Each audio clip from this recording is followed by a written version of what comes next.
It's the Murphy's Law Podcast.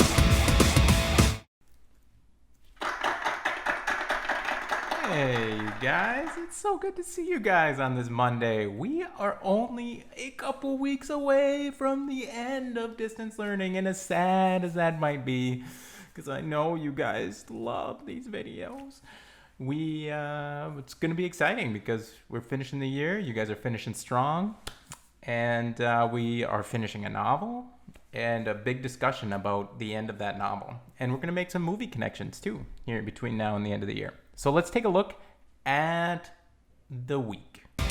Agenda review.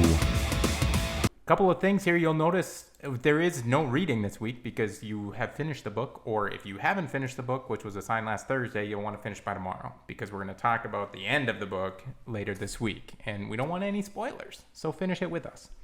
But you will notice there is a task on Monday, there's a task on Tuesday, and there is a task on Wednesday. And that's going to take us through this week, those 3 tasks. They're pretty quick tasks. One is the debate that we're going to talk about today.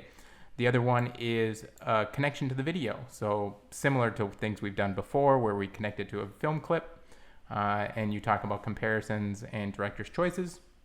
And then finally, the Daughter of Invention story as we talk about the role of Curly's wife. So you'll also want to notice on the agenda that the Google Meet Hangout is on Wednesday. Ignore these dates.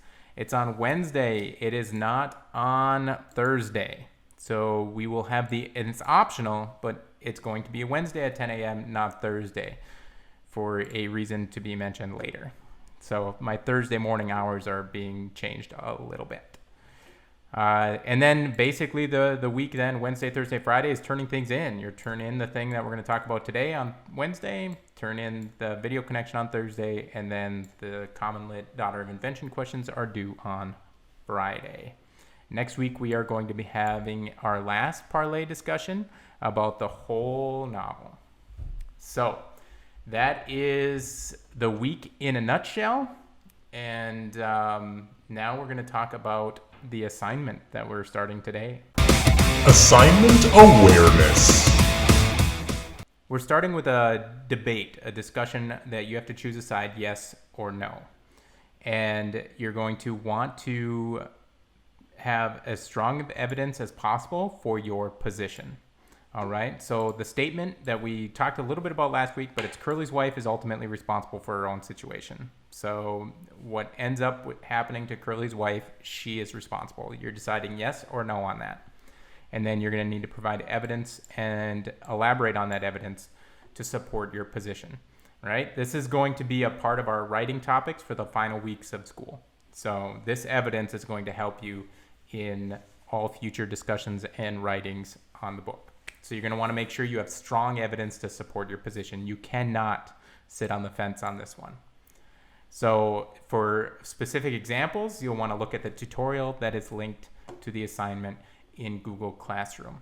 And speaking of Curly's wife, let's look at the responses from Thursday Thoughts. Responsorama. If you remember, Thursday Thoughts was whose dream is most realistic in the novel. And there are several outcasts who have dreams of a better life. And some of the responses were rather interesting. I don't know if they are accurate in being the most realistic dream, but I mean, they were interesting to read. Riley, though, shared that Curly's wife's dream is the most realistic because it didn't happen, but it had the potential to happen because people actually approached her and told her about the dream. And there were several other people that mentioned Curly's wife's too, and the fact that she could be in movies and things like that.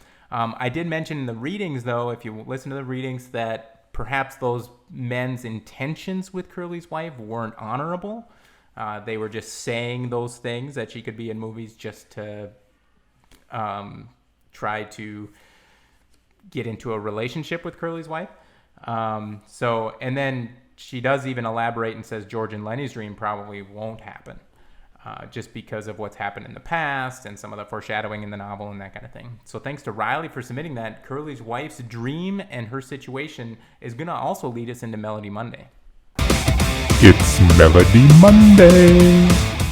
So for Melody Monday, we're going to go into the archive for Disney, and we're going to talk about Tangled. I had a dream once.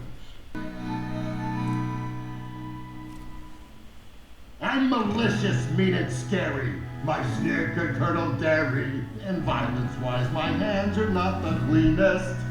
But despite my evil look and my temper and my heart, I've always yearned to bring a touch of fearless. All right, so that's Entangled, when the rough and tumbled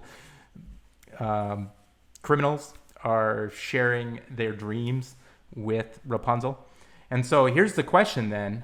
So the characters Entangled have a rough appearance, and even though they have realistic dreams that you wouldn't expect. So in the novel of Mice and Men, we see Curly's wife, and all the men have a certain impression of her, and they share that impression, which makes the reader kind of gain an impression of her.